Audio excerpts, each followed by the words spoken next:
नमस्कार। आज का टॉपिक है हमारा भारतीय न्याय संहिता, भारतीय नागरिक सुरक्षा संहिता और भारतीय साक्ष्य बिल 2023 के बारे में कुछ इंपॉर्टेंट पॉइंट बताने का।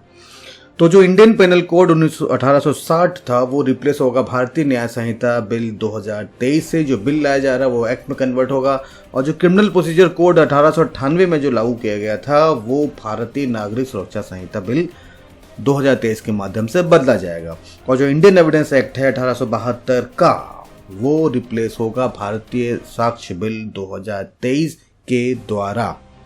तो फिलहाल 18 state, 6 union territories, supreme court, 16 high court, 5 judicial academies, 22 law universities, 142 member of parliament और लगभग 270 एमएलएस के अलावा जो कुछ जनता से कुछ सजेशंस लिए गए थे, उन सजेशंस के बाद भारतीय न्याय संहिता, भारतीय नागरिक सुरक्षा संहिता और भारतीय साक्ष्य बिल 2023 को सदन में प्रस्तुत किया गया है। तो भारतीय न्याय संहिता बिल 2023 जो कि आईपीसी को चेंज करेगा, रिप्लेस करेगा, उसमें होंगे 356 सेक्शंस जो कि पहले थे 511 सेक्शंस। और जो 175 सेक्शंस हैं उसमें चेंजेस किए गए हैं, 8 नए सेक्शंस जोड़े गए हैं और 22 सेक्शंस को हटाया गया है। अब ये सेक्शंस क्या हैं? सेक्शंस का मतलब जैसे आप कहते हैं धारा 302, तो ये धारा है सेक्शंस। तो इसके बाद हम बढ़ते हैं थोड़ी और जानकारियों की तरफ। कुछ और अन्य फैक्ट हैं। भारतीय नागरिक सुरक्षा संहिता बिल जो कि सीआरपीसी को रिप्लेस करेगा, अब इसमें 533 सेक्शंस हैं, 160 सेक्शंस जो पुराने नियम से लिए गए हैं वो चेंज कर दिए गए हैं, 9 नए सेक्शंस जोड़े गए हैं और 9 सेक्शंस हटा दिए गए हैं। भारतीय साक्ष्य बिल जो रिप्लेस करेगा एविडेंस एक्ट को, अब उसमें है 170 सेक्शंस जो कि पहले 167 सेक्शंस थे। 23 सेक्शंस जो बदले गए हैं, 1 सेक्शंस जोड़ा गया है और 5 सेक्शंस को हटा दिया गया है। अब इस लॉ में क्या हुआ है कि जो इलेक्ट्रॉनिक एविडेंसेस थे या डिजिटल रिकॉर्ड्स थे या ईमेल्स या server logs, computer logs, smartphone का डेटा, लैपटॉप्स का data, SMS, websites, WhatsApp, location evidence जैसे कि लॉन्ग लेट या गूगल पोजीशन जो भी उस टाइम कहाँ था, जो भी है, ईमेल्स, मैसेजेस डिवाइस में, तो इन सब को भी थोड़ा सा जो इन सबूतों को थोड़ा सा और ब्रॉड किया गया है। जो पहले जो नहीं थे उनको ब्रॉड किया गया है कि इनको भी अब एविडेंस पुख्ते तौर पर माना जाएगा। और ये भी इसमें प्रोविज़न किया गया है कि जो पूरा जो प्रोविज़न होगा किसी भी एफआईआर सिस्टम में वो टोटली डिजिटाइज्ड होगा। एफआईआर करने से लेकर एफआर लगाने तक, चार्जशीट लगाने तक और जो उसका जजमेंट आएगा वहाँ तक के सारे प्रोसेस इंडियन एविडेंस एक्ट में नए लाए गए हैं जो कि पहले नहीं थे। इसके बाद हम देखते हैं कि वीडियोग्राफी को कंपलसरी किया गया है। जब किसी का क्या सर्च किया जाएगा या किसी के यहाँ जब्ती की जाएगी तो इसको कंपलसरी कर दिया गया है जिससे कि इनोसेंट सिटीजन्स को प्रॉब्लम ना हो। और ऐसे रिकॉर्डिंग के बिना पुलिस चार्जशीट दाखिल नहीं कर सकते। और फॉरेंसिक टीम के विजिट को कंपलसरी बनाया जाएगा उन केस में जिन मुकदमों में या जिन अपराध में 7 साल या उससे ऊपर के अगर सज़ा बनती है तो ऐसे अपराध के स्थल पे फॉरेंसिक टीम का जाना कंपलसरी हो जाएगा।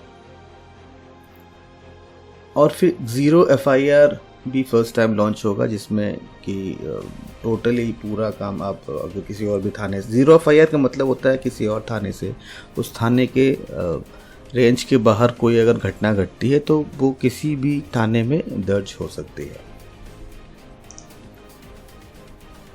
फिर इसमें देखते हैं हम कि जो विक्टिम का स्टेटमेंट है वो कंपलसरी कर दिया गया है सेक्सुअल वायलेंस के केस में, और वीडियो रिकॉर्डिंग जो उसका स्टेटमेंट होगा वो भी कंपलसरी कर दिया जाएगा।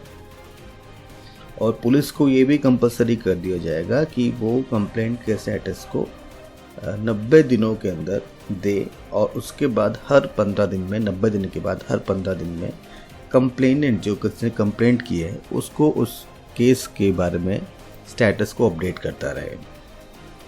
समरी ट्रायल को इंक्रीज किया गया है। छोटे मोटे केसों में जो छोटे अपराध होते हैं उसमें समरी ट्रायल को इंक्रीज किया जाएगा।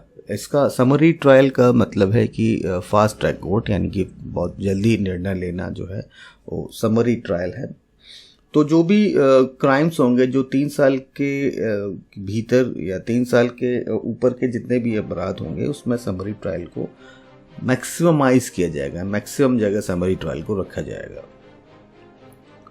तो इस तरह से 40% अलोन, 40% अकेले ऐसे सेशंस कोर्ट में जो केसेस जो मुकदमे भरे पड़े हैं उसमें कमी आएगी। गवर्नमेंट को ये भी डिसाइड करना पड़ेगा 4 महीने के अंदर कि किसी भी सिविल सर्वेंट या पुलिस ऑफिसर पे अगर कोई जांच होनी हो तो गवर्नमेंट को, सरकार को 4 महीने के अंदर परमिशन देनी पड़ेगी कि जांच उसके अगेंस्ट हो सके। क्योंकि ऐसा नियम है कि किसी सिविल सर्वेंट या पुलिस ऑफिसर्स के ऊपर अगर जांच हो या इन्वेस्टिगेशन हो तो उसकी परमिशन लेनी पड़ती है। तो ऐसे केस में अब 4 महीने मैक्सिमम परमिशन देनी पड़ेगी गवर्नमेंट को। अगर वो नहीं देती है तो उसको माना जाएगा कि परमिशन मिल गई है। उसके बाद हम देखते हैं कि मोदी गवर्नमेंट जो है वो सेडिशन लॉ को ख़त्म कम्प्लीटली करने जा रही है, क्योंकि उसको ऐसा मानना है कि भारत एक डेमोक्रेटिक कंट्री है और राइट टू स्पीक उसका अधिकार है हर एक नागरिक का। इसके अलावा सेडिशन लॉ हटाने के साथ साथ उसमें जैसे कुछ हीनियस क्राइम्स हैं, जैसे वुमेन के साथ चीटिंग, एक्सप्लॉयटेशन या महिलाओं को धोखा देके उनके साथ रिलेशन बनाना या मॉब लिंचिंग, ऐसे केस में जो है तगड़े नियम ये बन रहे हैं। इसके पहले जो आतंकवाद का जो डेफिनेशन था वो कुछ खास ब्रॉड नहीं था। तो अब जो क्राइम्स हैं, चाहे वो हथियारबंद कोई हमले हों या ऐसी कोई अंडर घटनाएं हों जो देश के लिए हानिकारक हो, या अलगाववाद फैलाना हो, या देश की एकता को चैलेंज करना हो, या देश की अखंडता को, या भारत के खिलाफ कोई भी ऐसी आपराधिक घटना, आतंकी घटना हो, तो उसके लिए एक नया रूल भी बना है। तो ये सेडिशन लॉ के अलावा है, ये सेडिशन का मतलब है राजद्रोह, और यहाँ बात हो रही है देशद्रोह की। फिर हम देखते हैं हाइलाइट्स कुछ BNS बिल के, यानी भारतीय न्याय संहिता बिल के बारे में। भारतीय न्याय संहिता जो 19 चैप्टर्स में होगा, 356 सेक्शंस होंगे। तो कुछ इसके पॉइंट्स देख लेते हैं। जैसे जो की हाइलाइट्स है जो बदले जा रहे हैं वो, जैसे सेडिशन से राजद्रोह, तो अभी IPC के धारा 124A में ये सेडिशन की धारा दी गई है, और इसमें जो जेल है वो 3 साल के लिए मैक्सिमम एक्सटेंड किया जा सकता था। तो BNS बिल में ये इस प्रोविज़न को अंडर 150 में रखा गया है, जो कि ऑफेंस अगेंस्ट द स्टेट, मतलब देश के खिलाफ कोई भी घटना। तो एज पर इसमें मैं बताऊंगा कि सेडिशन लॉ को भले हटाया गया हो, लेकिन नई धारा 150 जो रखी गई है उसका मतलब है कि आप देश के खिलाफ कोई अगर काम करते हैं तो आपको देश विरोधी गतिविधियों में आपको बुक किया जाएगा। फिर टेररिज्म के लिए कुछ परिभाषाएं बदली गई हैं, जैसे कि BNS बिल में IPC में पहले ये नहीं था। तो टेररिस्ट को डिफाइन किया गया है कि जो इंडिया या किसी भी देश के लिए जो उसका इंटेंशन होगा कि थ्रेटन करना यूनिटी, इंटीग्रिटी और सिक्योरिटी के पर्पज से, जो विदेश के साथ मिलके हो, भारत के नुकसानदायक हो, तो उसको इसमें स्पेशली जोड़ा गया है। टेररिज्म को बहुत हद तक ब्रॉड किया गया है इसमें। हम बीएनएस बिल का एक और हाईलाइट देखते हैं कि फर्स्ट टाइम कैपिटल पनिशमेंट को इंट्रोड्यूस किया गया है। अगर कोई मॉब लिंचिंग है तो उसमें फांसी की सज़ा को इंट्रोड्यूस किया गया है। ये एक नया पॉइंट है इसमें कि मॉब लिंचिंग के लिए फांसी की सज़ा को भी इंट्रोड्यूस किया गया है। पहले ये था 7 साल तक जेल था, लेकिन 7 साल तक जेल के अलावा मैक्सिमम 7 साल या लाइफ मौत तक उसको जेल या कैपिटल पनिशमेंट को जोड़ा गया है।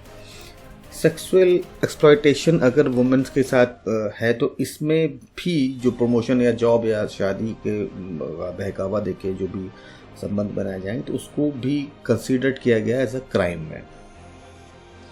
और एडल्टरी जो कि व्यभिचार था उसको कानून को हटा दिया गया है। तो अब ये जो अननेचुरल सेक्स ऑफेंसेस हैं वो अब ये कानून नहीं रह गए हैं। और दूसरा है कि इस प्रपोज्ड बिल के अनुसार जो चार्जशीट होगी वो 90 दिनों के अंदर फिल करनी ही पड़ेगी, और इसके बाद अगर आप नहीं करते हैं तो कोर्ट उसको 90 दिनों के लिए और एक्सटेंड कर सकती है। फिर हम देखते हैं कि हाईलाइट जो भारतीय नागरिक सुरक्षा संहिता 2023 के बारे में है, उसमें कुछ पॉइंट्स बढ़ाए गए हैं, जैसे कि इसमें टेक्नोलॉजिकल इंटीग्रेशन को बहुत बढ़ाया गया है जो सीआरपीसी के एक्ट को हो, कि टेक्नोलॉजी रिलेटेड जितने भी चीज़ चाहे वो एविडेंस कलेक्शन हो या लोगों से इंटरेस्ट करना हो या किसी की वॉइस रिकॉर्डिंग हो, वॉइस सैम्पलिंग हो, इन सब को बहुत जोर दिया गया है। कम्युनिकेशन टूल को बहुत ज़्यादा इंक्लूड किया जाएगा। और जो हथकड़ी का नियम रेगुलेशन था वो भी चेंज किया गया है, हथकड़ी लगा सकता है। और कुछ प्रोटेक्टिव मेजर्स अपनाए गए हैं। मर्सी पिटीशन जो दया याचिका थी उसमें टाइम फ्रेम फिक्स किया गया है। जो मर्सी जो ग्राउंड था उसमें पहले ये था कि चला जा रहा साल भर 2 साल भर, अब ये नहीं है, अब एक टाइम फ्रेम फिक्स किया गया है। और नॉन अरेस्ट सैम्पलिंग होगी। अगर अरेस्ट नहीं करना है तो पहले तो बताना पड़ेगा, मतलब कि हम क्यों अरेस्ट कर रहे हैं आपको सामने वाले को बताना पड़ेगा। पहले ऐसा नहीं था, तो थोड़ा सा इसमें पब्लिक के लिए ध्यान रखा गया है इसमें। अब भारतीय जो साक्ष्य बिल है BSB, इसके लिए एक हाईलाइट ही देख लेते हैं कि इस बिल में जो है इलेक्ट्रॉनिक और डिजिटल रिकॉर्ड्स को एडमिसेबल किया जाएगा। पहले ऐसा नहीं था, कोर्ट नहीं मानती है डिजिटल कुछ रिकॉर्ड्स को, इसको एडमिसेबल और एविडेंस बनाया जाएगा इसको। और लीगल होगा ऐसे जैसे कि पेपर डॉक्यूमेंट लीगल होता है वैसे ही ये लीगल होगा।